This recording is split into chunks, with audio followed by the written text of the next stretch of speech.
إن الحمد لله نحمده ونستعينه ونستغفره ونعوذ بالله من شرور أنفسنا ومن سيئات أعمالنا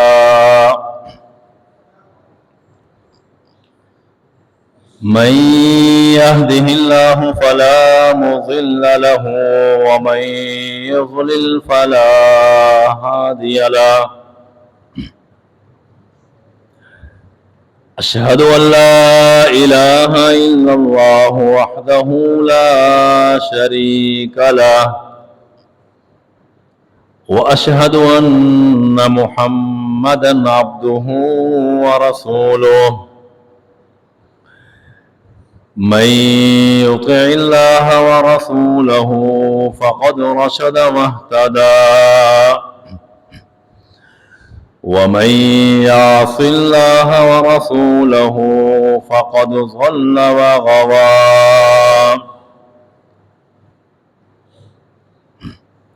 اللهم صل على محمد وعلى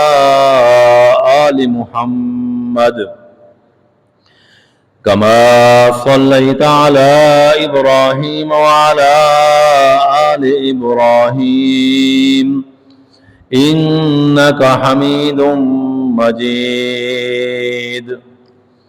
اللهم بارك على محمد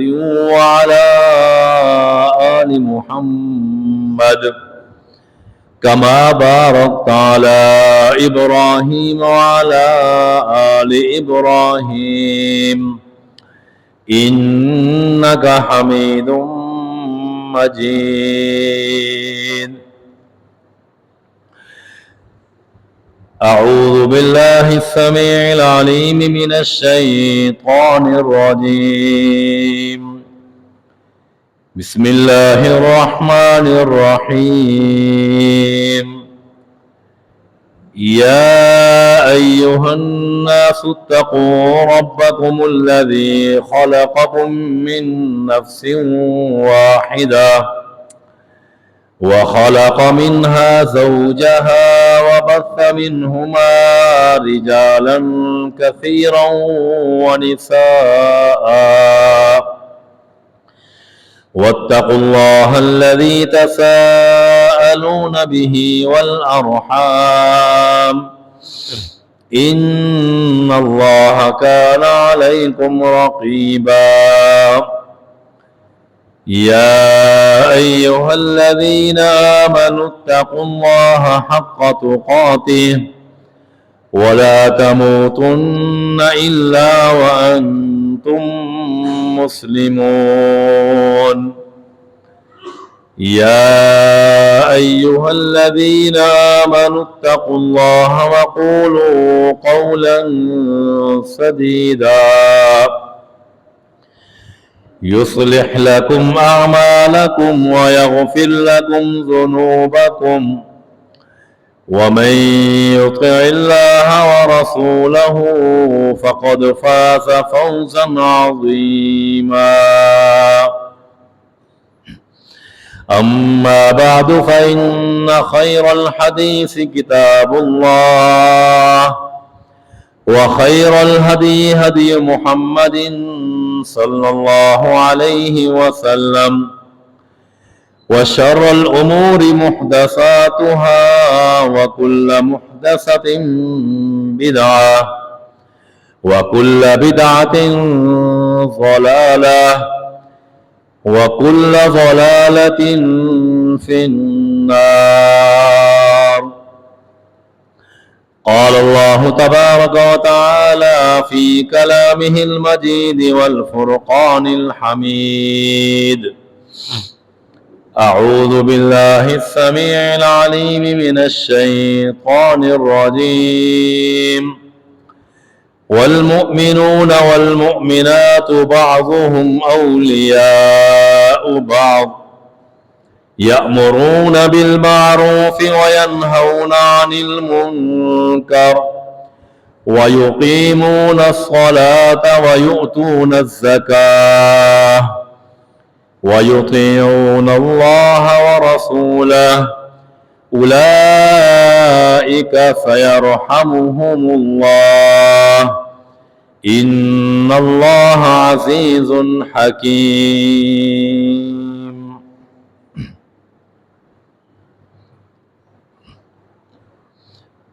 ہر قسم کی حمد و ثنا اور کبریائی اللہ وحدہ لا شریک کے لیے خاص ہیں. بے شمار درود و سلام ہوں ہمارے پیارے آخری پیغمبر محمد رسول اللہ صلی اللہ علیہ وسلم کی ذات پر.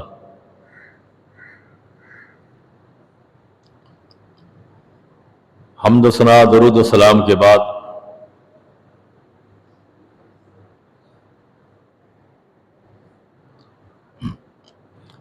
آج کے خطبہ جمعہ میں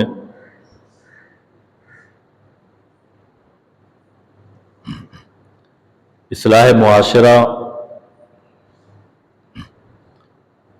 اور اسلامی اخوت بھائی چارگی اس کی دین اسلام میں کیا حیثیت ہے، کیا مقام ہے، اس کے متعلق گفتگو ہوگی. اللہ رب العالمین سے دعا ہے کہ وہ مجھے صحیح معنوں میں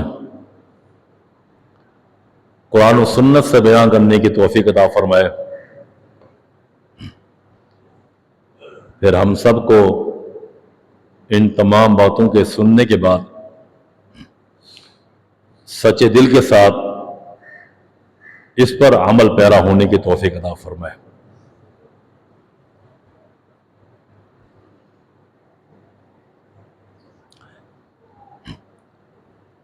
آج اس وقت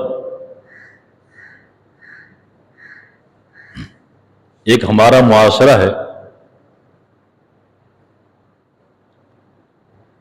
جس میں ہم جی رہے ہیں، زندگی گزار رہے ہیں.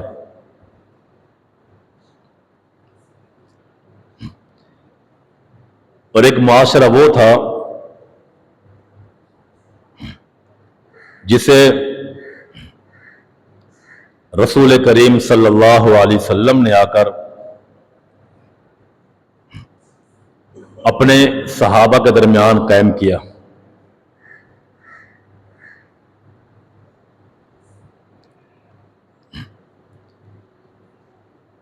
رسول کریم صلی اللہ علیہ وسلم کی آمد سے پہلے اس وقت جو ایک معاشرے کی کیفیت تھی، آج ہمارا معاشرہ اس معاشرے کی بنسبت بہت ہی زیادہ بدتر ہے. حالانکہ اس وقت وہ کافر تھے، مشرک تھے، اور آج ہم مسلمان ہیں. مسلمان ہونے کے باوجود بھی آج ہم جس معاشرے میں جی رہے ہیں، زندگی گزار رہے ہیں، یہ معاشرہ اس معاشرے سے بدتر ہے.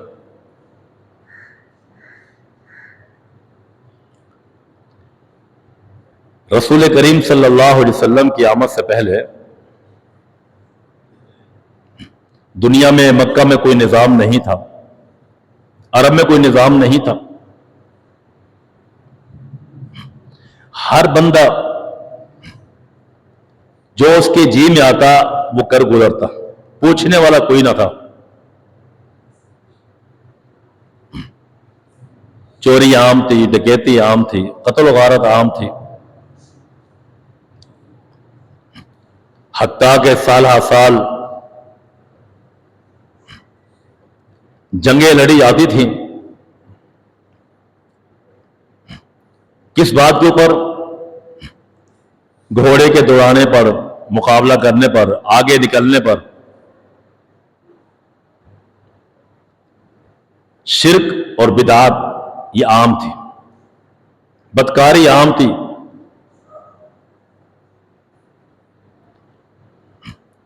اور وہ تمام چیزیں آج ہمارے اس معاشرے کے اندر موجود ہیں،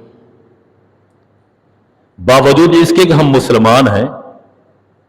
اور خاندانی مسلمان ہیں۔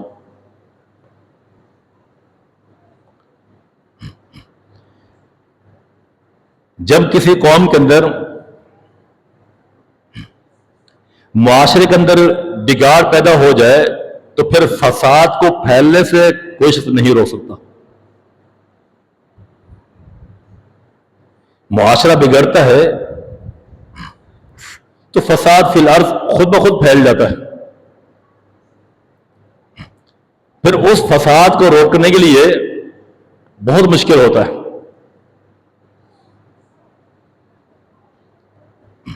اللہ رب العالمین نے قرآن کریم میں ایک اچھے معاشرے کی ایک تصویر کھینچی ہے، اور اس کی اہمیت کو واضح کیا ہے۔ فرمایا انما المؤمنون اخوۃ، مومن مسلمان سارے کے سارے بھائی ہیں آپس میں۔ فاصلحوا بین اخویکم، جب تمہارے بھائیوں کے درمیان کوئی لڑائی ہو جائے، کوئی جھگڑا ہو جائے، اس کے درمیان اصلاح کرانی، جھگڑے کو آگے بڑھانا نہیں ہے، اس کو ختم کرنے کی کوشش کرنی۔ واتقوا اللہ، اللہ سے ڈر جاؤ، لعلکم ترحمون، تاکہ تم پر رحم کیا جائے۔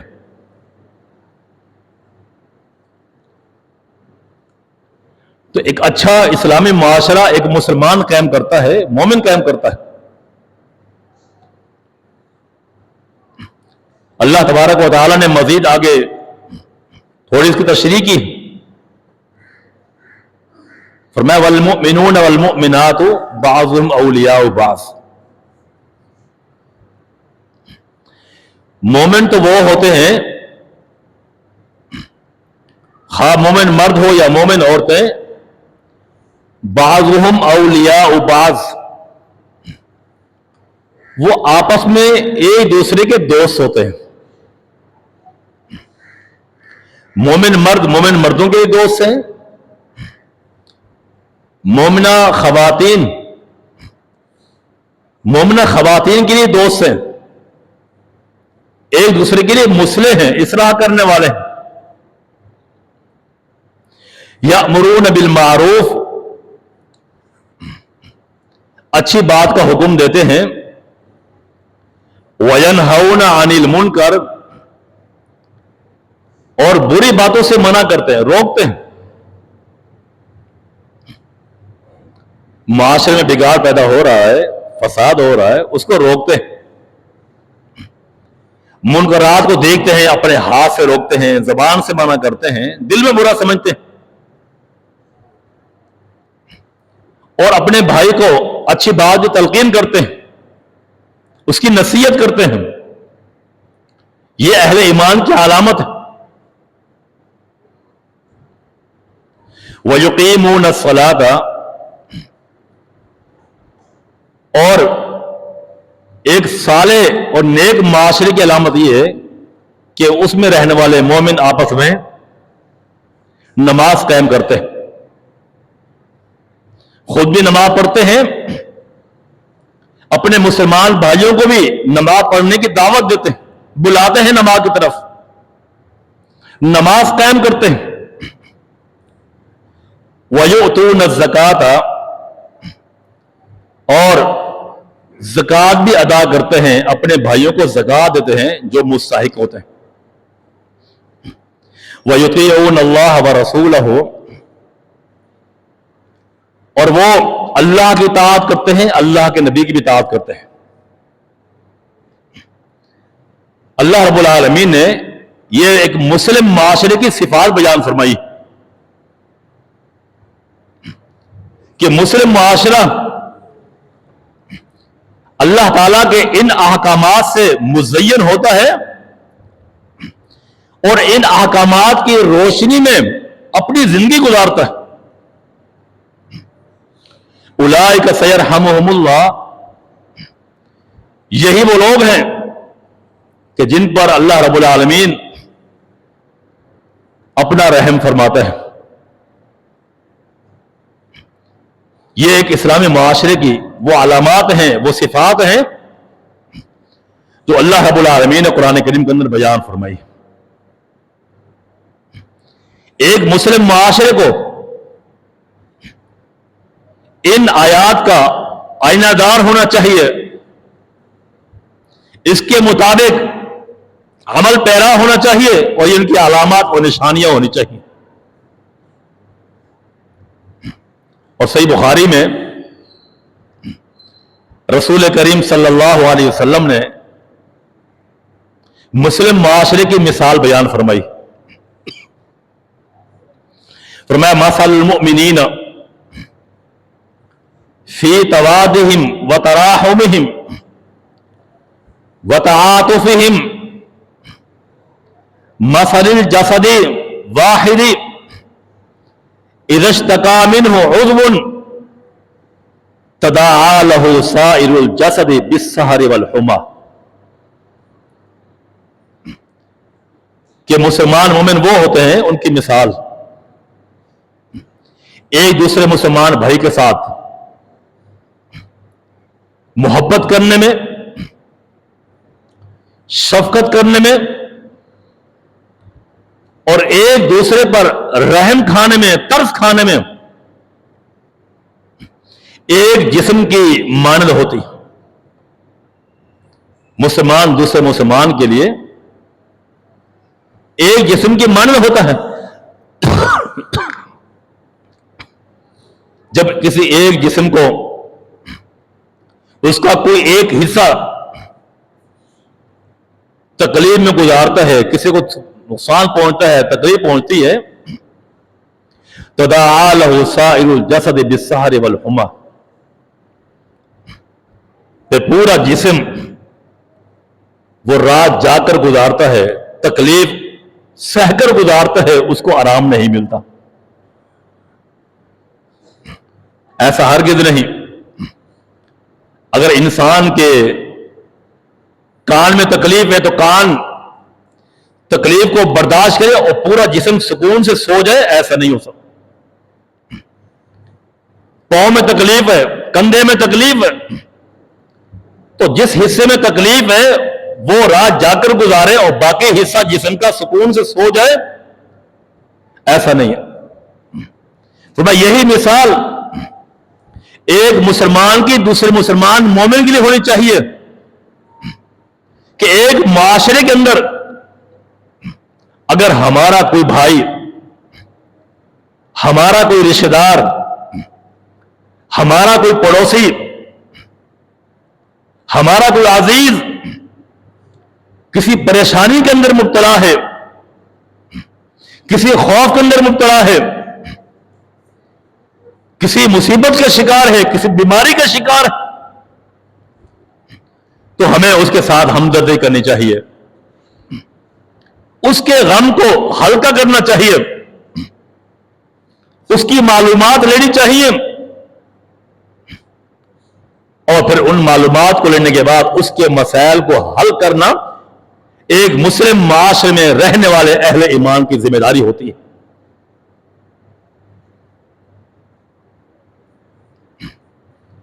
یہ وہ طریقہ ہے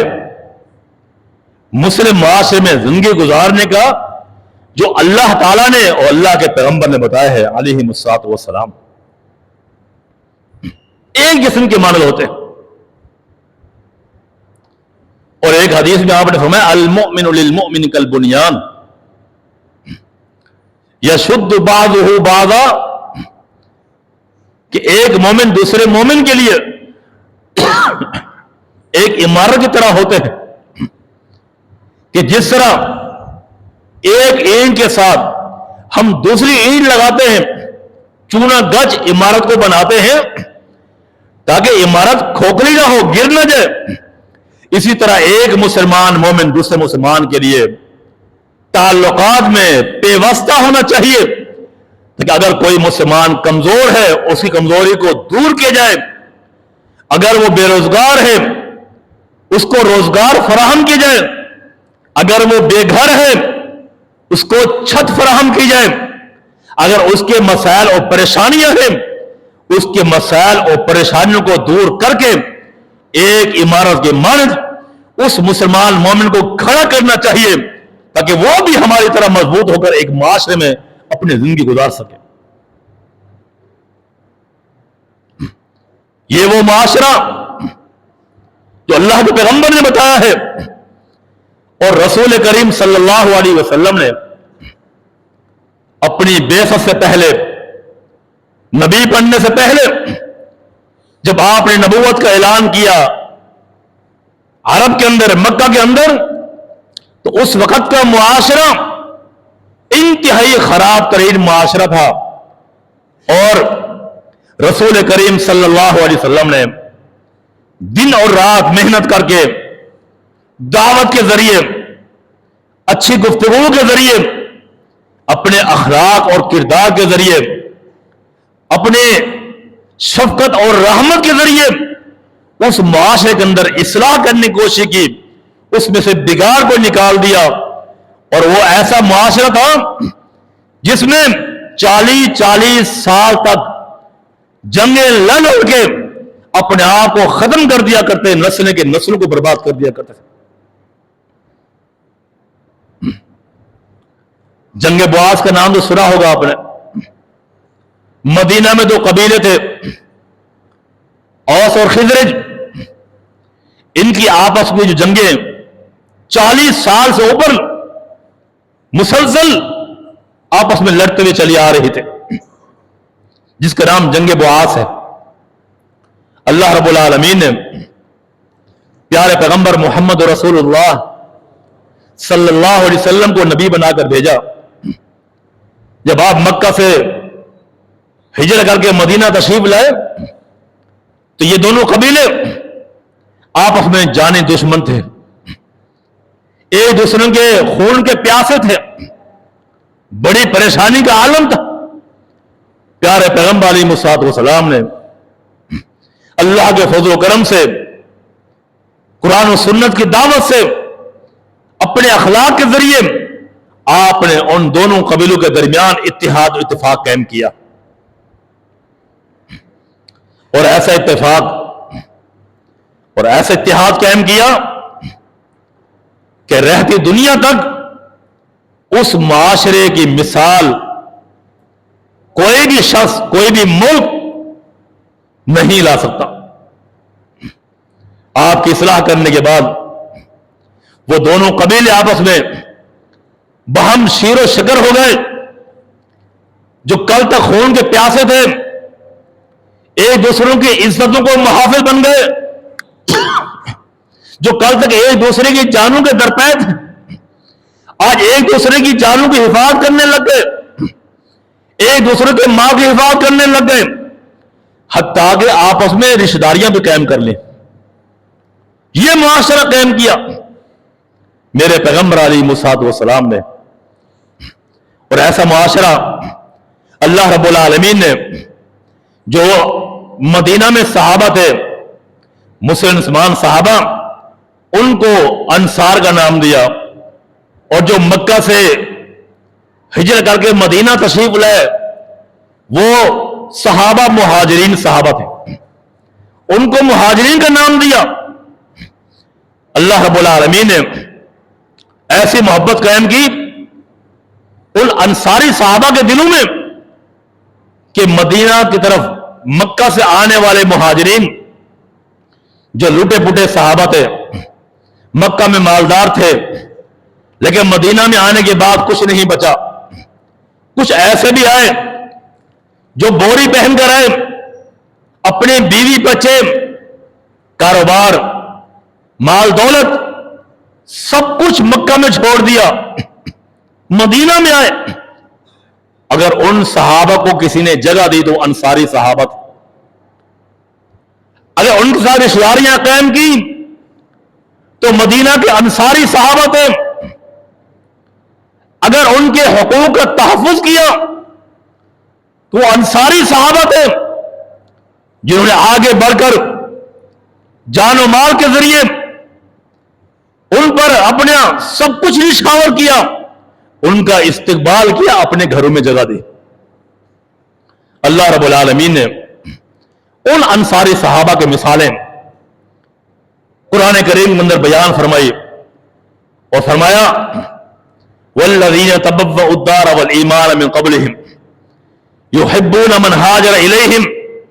وہ لوگ جو مکہ سے مدینہ آئے،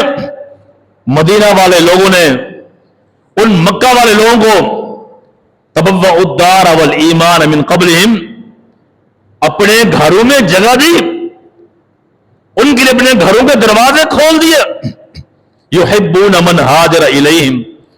پھر یہ انصاری صحابہ نے ان مکہ والے جو مہاجرین صحابہ تھے ان کے ساتھ دل و جان کے ساتھ محبت کی۔ وَلَا يَجِدُونَ فِي صُدُورِهِمْ حَاجَةً مِمَّا أُوتُوا، پھر جو کچھ بھی ان پر خرچ کیا کبھی دل میں تنگی محسوس نہیں کی، کبھی تنگی محسوس نہیں کی کہ یہ ہمارے اوپر وبال جان بن گئے، یہ ہمارے اوپر بوجھ بن گئے، ہم ان کو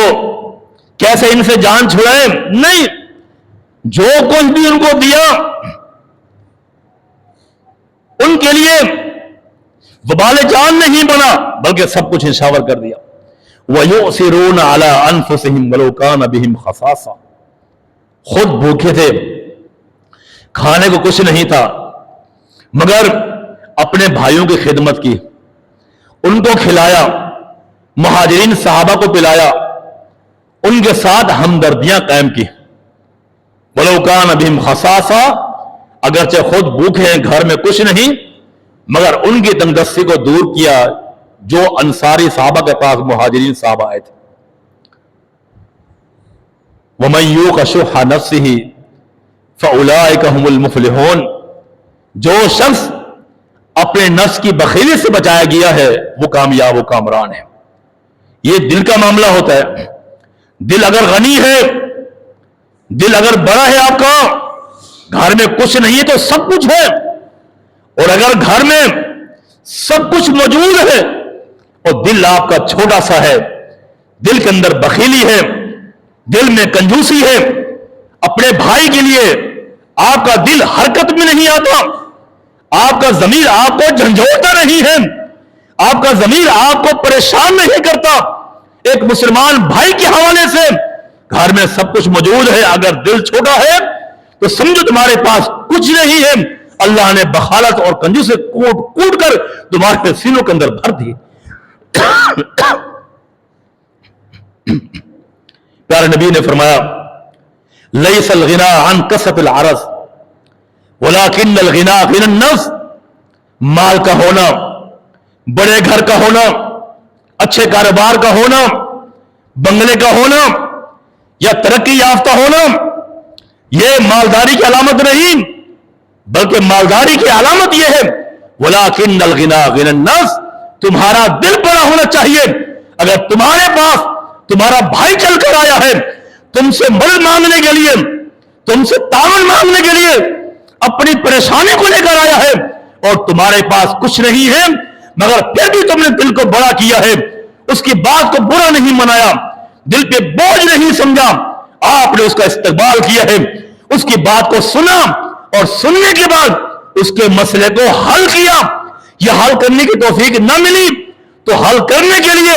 کسی بھائی کے پاس اس کو لے گئے، اس بھائی کا مسئلہ یہ ہے،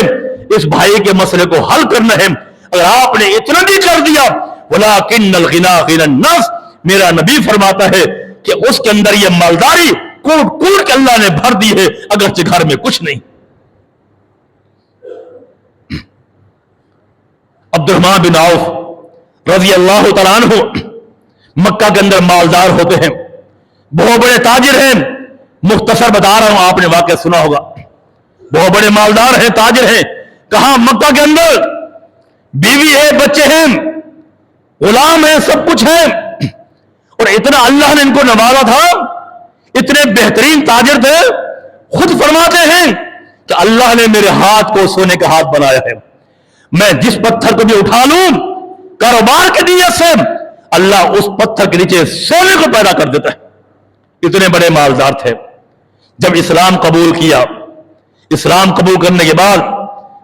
مدینہ طرف آنا چاہا، ایمان کو بچانے کے لیے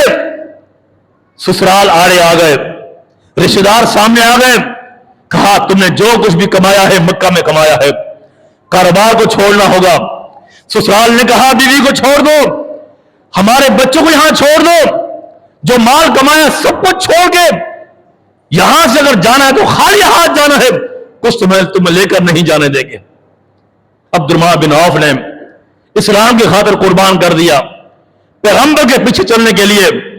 سب کچھ چھوڑ چھاڑ کے مدینہ کے اندر پہنچے، مسجد نبی کے اندر گئے،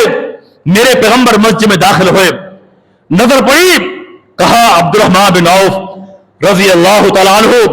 بتاؤ کیسے آنا ہوا؟ کہا یا رسول اللہ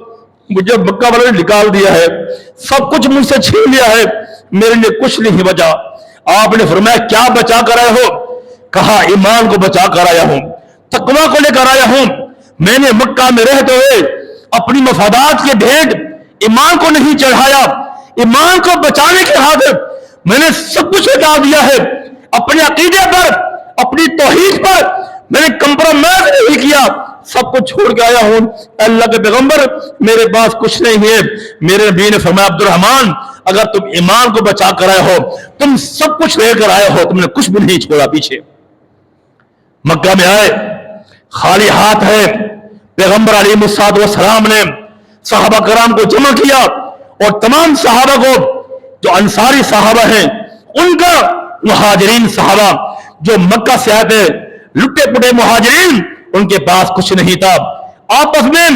مواخات قائم کی، ہمدردیاں قائم کی، بھائیوں والا رشتہ قائم کیا، ایک دوسرے کا بھائی بھائی بنا دیا، حتیٰ کہ عبد الرحمن بن عوف کو آپ علیہ السلام نے سیدنا صاحب الربی کا جو انصاری صحابی ہیں، مدینہ کے سب سے بڑے مالدار صحابی ہیں، ان کا بھائی بنا دیا۔ وہ بھائی دیکھتے ہیں کہ میرا بھائی جو مہاجر عبد الرحمن بھائی ہے اس کے پاس کچھ نہیں ہے، لٹا پٹا آیا ہے، اس کو بلایا، کہا عبد الرحمن میرے پاس دو گھر ہے، ایک گھر میں آپ کو دیتا ہوں، میرا اس میں کوئی حصہ نہیں ہوگا، اللہ کے رضا کے لیے آپ اس کے اندر رہائش اختیار کریں، وہ تیرے نام کرتا ہوں، میری دو بیویاں ہیں، میں ایک بیوی کو طلاق دیتا ہوں، جو آپ کو اچھی لگے بتائیں، طلاق دیتا ہوں، عدت گزارا کر آپ اس سے نکاح کر لیں، میرا بہترین کاروبار ہے، میں چاہتا ہوں آپ میرے کاروبار میں شریک ہو جائیں، میرے دل میں اللہ کے رضا کے لیے محبت ہے، اخلاص ہے، اللہ کے پیغمبر نے مجھے آپ کا بھائی بنایا ہے، اس وقت جو میرے آپ کے ساتھ رشتہ جو ایمان کا رشتہ ہے وہ خون کے رشتے سے میرا بڑھ کر رشتہ ہے۔ کیا کہا؟ بارک اللہ لک فی اہلک ومالک، اے بھائیان اللہ آپ کے مال میں آپ کے اہل و عیال میں برکت عطا فرمائے، مجھے کچھ نہیں ہے، دلنی علی سوق، مجھے مدینہ کا بازار بتائیں، بازار کہاں ہے؟ مدینہ کا بازار بتایا، گئے کاروبار شروع کیا، گھی اور پنیر کاروبار شروع کیا، بہت جلد اللہ نے ترقی دی، مال کمایا، اس کے بعد انہوں نے شادی کر لی ایک انصاری خاتون کے ساتھ۔ صبح کو نکلتے ہیں، ایک زرد رنگ کا داغ ان کے کپڑے پر ہوتا ہے، پیارے نبی فرماتے ہیں عبد الرحمن لگتا ہے تم نے نکاح کر لیا ہے؟ جی ہاں یا رسول اللہ، فرمایا اولم ولو بشات، چاہے ایک بکری بھی کیوں نہ ہو اس کا ولیمہ کرو۔ یہ پیغمبر نے معاشرہ قائم کیا، جو ایک دوسرے پر جانے قربان کرنے والے، ایک دوسرے کی عزتوں کو محفوظ کرنے والے، ایک دوسرے کے مسائل کو حل کرنے والے۔ اور سیدنا عبداللہ بن عمر ارشاد فرماتے ہیں کہ لوگوں ایک وہ وقت تھا جب ہم پیغمبر علیہ السلام کے دور میں آپ نے جو معاشرہ قائم کیا، اس معاشرے میں رہنے والے مسلمان ایک دوسرے کے بھائی بھائی تھے، ہمدرد و خیر خواہ تھے، اور اپنی دولت پر، درہم و دینار پر، اپنی دولت پیسوں پر اپنے مسلمان بھائی کو ترجیح دیا کرتے تھے، ان سے پوچھا کرتے کہ تمہارے گھر میں کوئی پریشانی تو نہیں ہے، تمہارے کوئی مسئلہ مسائل تو نہیں ہے؟ مجھے بتائے تیرے مسئلے میں حل کرو. یہ درہم، یہ دینار، یہ پیسہ، یہ روپیہ میرے سامنے کوئی قدر قیمت نہیں رکھتا.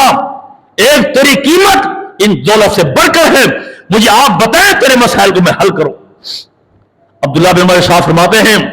ایک وہ دور تھا کہ اس دور میں صحابہ کرام پوچھا کرتے تھے اور فرمایا آج پیغمبر کی وفات کے بعد جیسے جیسے ترقی ہوتی گئی لوگ ایمان میں کمزور ہوتے گئے، اور آج یہ عالم ہے کہ لوگ اپنے پیسوں کو، اپنے مال و دولت کو اور اپنے کاروبار کو مسلمان بھائیوں کی جو ضروریات ہیں اس پر ترجیح دیا کرتے ہیں،